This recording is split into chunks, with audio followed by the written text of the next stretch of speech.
Okay, good afternoon, everyone. It is January 6, 2026, and welcome to our 2 o'clock Commissioners' Consent Agenda meeting. Let the record reflect that all 5 commissioners are present. We do have Commissioner Kearns and Commissioner French that are on Zoom. And we have received no written testimony for items that are on today's agenda, so I will have us stand for the Pledge of Allegiance.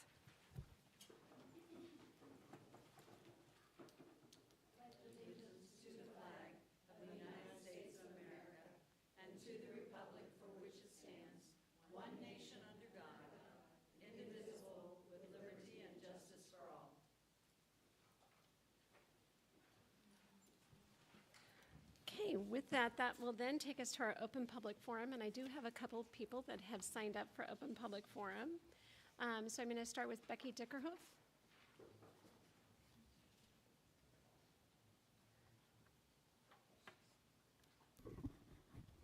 Becky Dickerhoof, Spokane City. For many, ringing in the new year was a time of celebration, making plans and looking forward to 2026. But for many in Spokane, that is not their reality.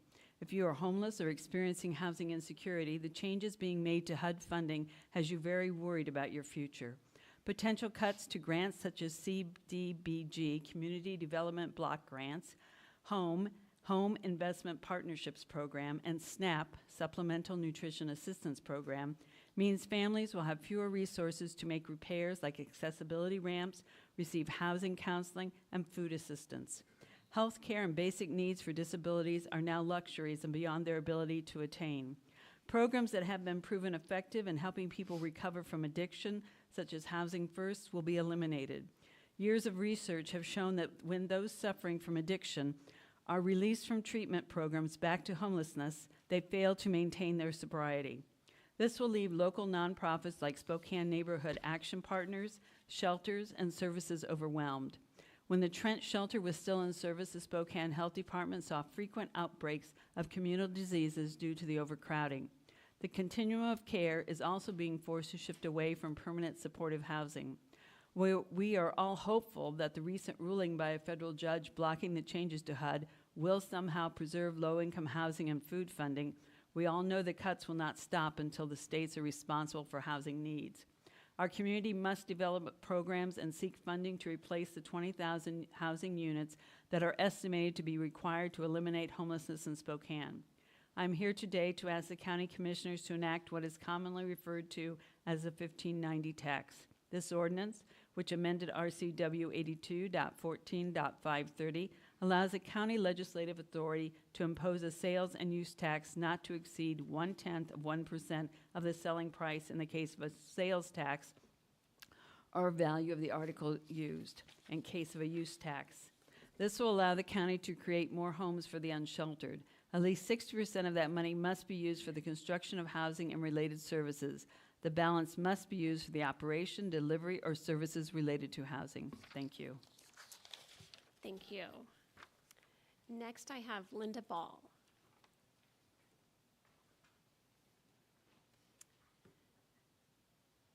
And Linda is a Liberty Lake Council member. I know you know how this works, but just state your name, and then you have 3 minutes, and there'll be a 3-minute timer. Okay, thank you. Thank you. Good evening or good afternoon, commissioners, and Happy New Year. Yes, my name is Linda Ball. I live in Liberty Lake, and I am, in full disclosure, on the city council there.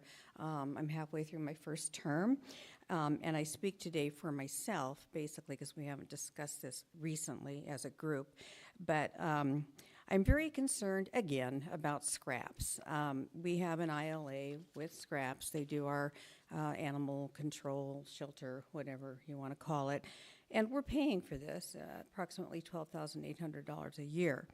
When I first got on the council, they were just segueing to yet another director. So now, here it is, 2 years later, and it's, 3 directors, basically, we've gone through. And that disturbs me right there, and that's kind of unusual.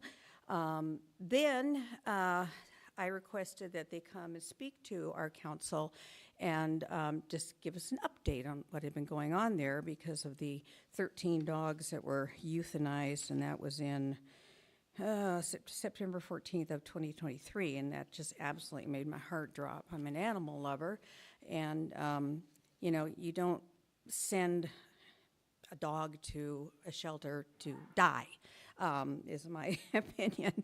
At any rate, things seemed to settle down. I requested a private tour of the facility. This was in early '24, and it looked fine. It was clean. Jesse took me around, the last director, and you know, I thought it looked okay. Now there's new concerns again, not only about their euthanasia policy, but also I'm concerned about this outbreak of parvo recently. It's spread through the facility, and 5 dogs that I know of have either died or had to be put down because of the disease. So I guess my question is, how did it even get in there? How did that disease get into the building? Because when I toured, I was told that all animals that came in were checked, you know, for their health and vaccinations and so forth. If they needed surgery, they got it, you know. So I just have to question how parvo got in there. How am I doing?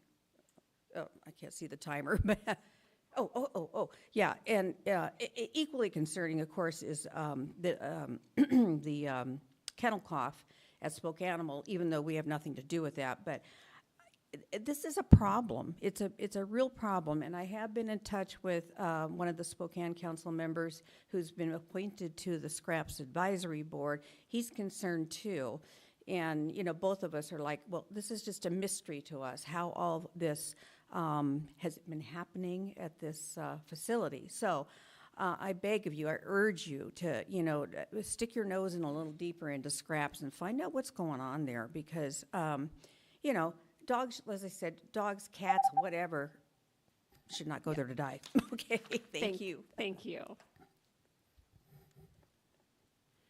Okay, this is open public forum for items that are not on our agenda. Is there anyone else who would like to speak on any item at our open public forum? No one online? No one else in the audience? Third and final call for anyone wishing to speak at the open public forum? With that, I will see no one. I will close the open public forum, and we will go to the proclamation. So Amber, if you would like to read our proclamation in the form of a motion.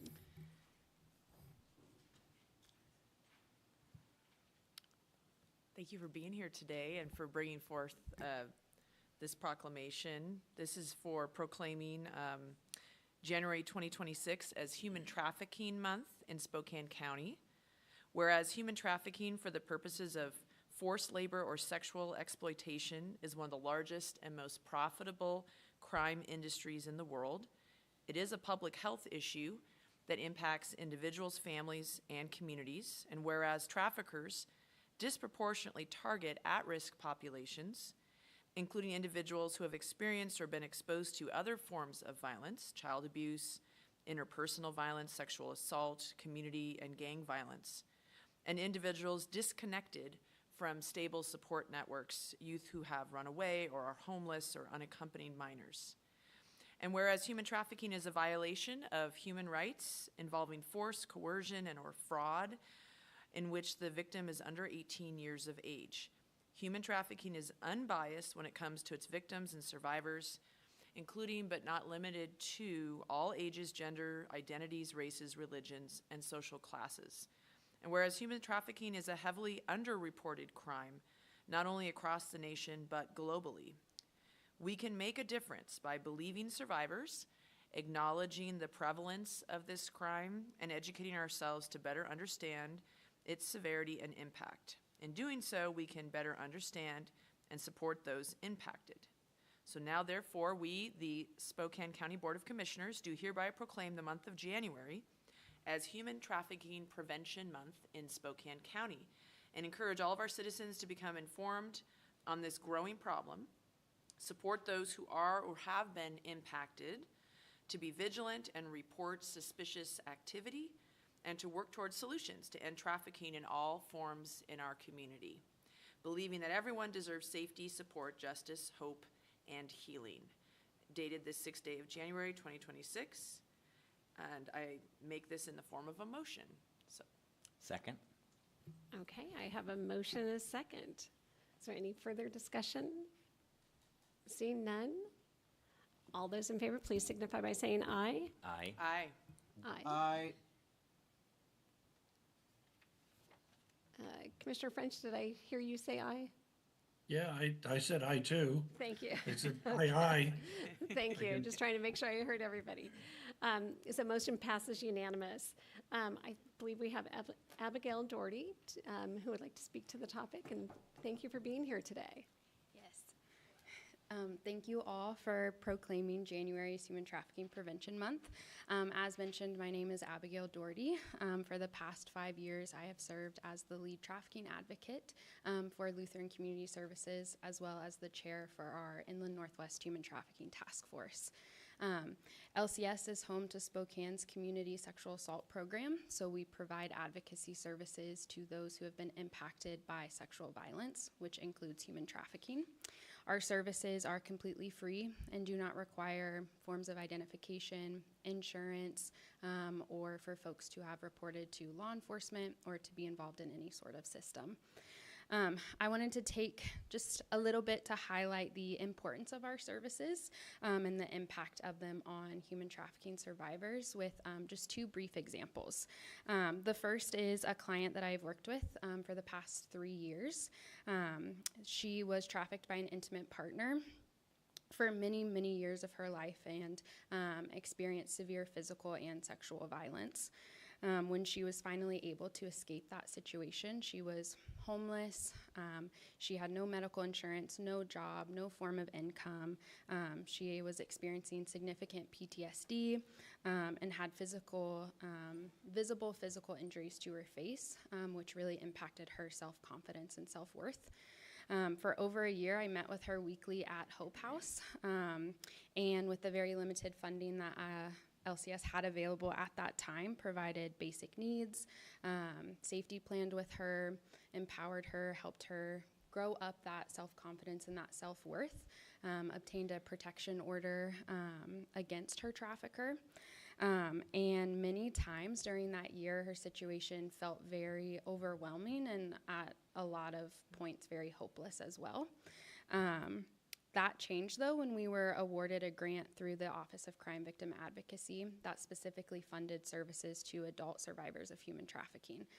This grant allowed us to partner with Transitions here in Spokane to have a unit within Miriam's House dedicated to our clients, while also receiving case management services and vocational training.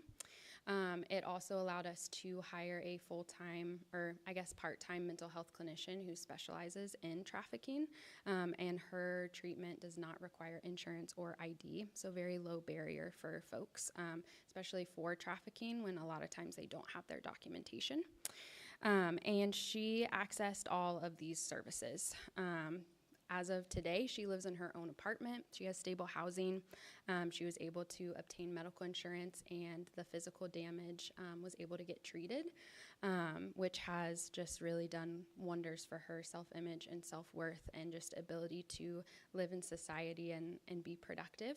I no longer get late night voicemails from nightmares that she was experiencing, and her progress, again, is just a powerful example of why our services and funding for these services are so important and life-changing.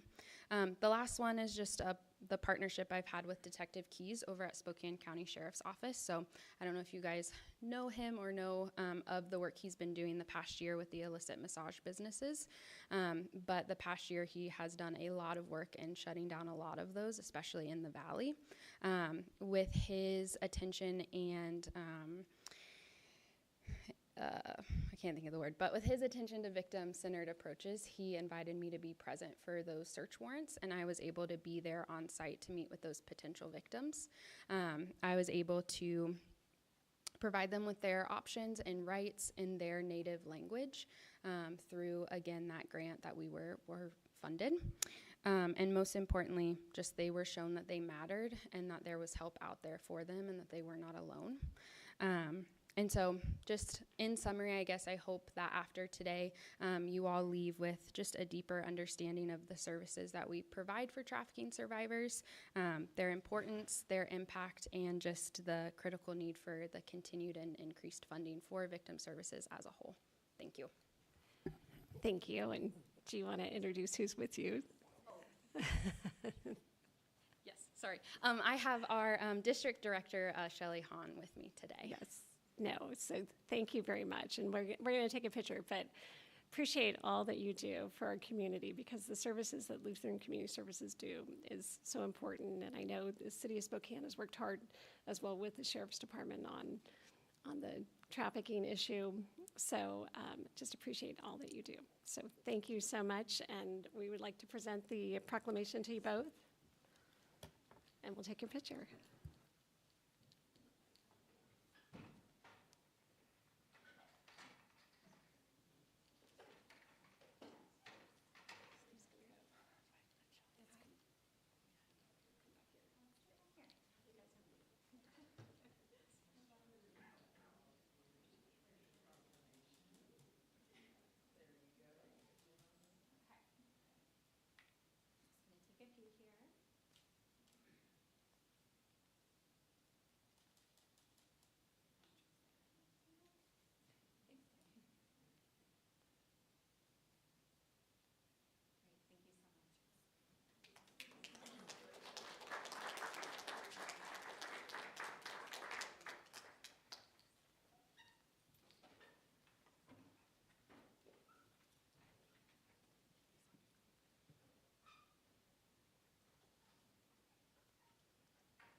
Okay, that takes us to the next item on our agenda, which is item 4A. So to elect the chair of the Board of County Commissioners for Spokane County for calendar year 2026. I'll look to my fellow commissioners.